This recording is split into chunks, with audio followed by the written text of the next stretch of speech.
Yeah! Hi all. DevOps salaries నేను చానా వీడియోస్‌లో చెప్పుంటాను.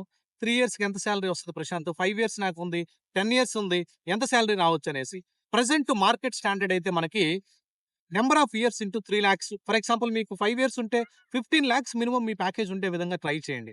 అలానే మీరు చాలామంది ఎంఎన్‌సీలో జాయిన్ అయిన తర్వాత అక్కడే 3-4 ఇయర్స్ 4,00,000, 5,00,000కి వర్క్ చేస్తా ఉంటాం. మన స్టూడెంట్స్ కూడా నేను చాలా మందిని అలా ట్రైన్ చేసి వేరే కంపెనీస్‌కి ఈజీగా స్విచ్ చేసి మంచి ప్యాకేజెస్‌తో ఇప్పుడు వర్క్ చేస్తా ఉన్నారు. 3 ఇయర్స్ అయితే 9,00,000, 4 ఇయర్స్ అయితే 12,00,000, 5 ఇయర్స్ అయితే 15,00,000 టోటల్ ప్యాకేజ్ మనకెంత 40,00,000, 50,00,000 కూడా ఇవ్వడానికి మెయిన్ రీజన్ ఏందంటే ఆ కంపెనీ బడ్జెట్ ఉండాలి. నీ టెక్నికల్ స్టాక్ బాగుండాలి.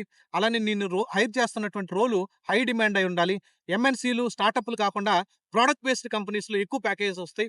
ఈటి కోసం మీరు గట్టిగా మంచిగా ట్రై చేయండి. మీరు ఏ టెక్నాలజీలో అయితే ప్రిపేర్ అవుతుంటారో ఆ టెక్నాలజీలో మీరు ఎంత ప్యాకేజెస్ మీరు ప్రెజెంట్ ఎర్న్ చేస్తున్నారు? మీ ఎక్స్‌పీరియన్స్ ఏందో కామెంట్ సెక్షన్‌లో మెన్షన్ చేయండి.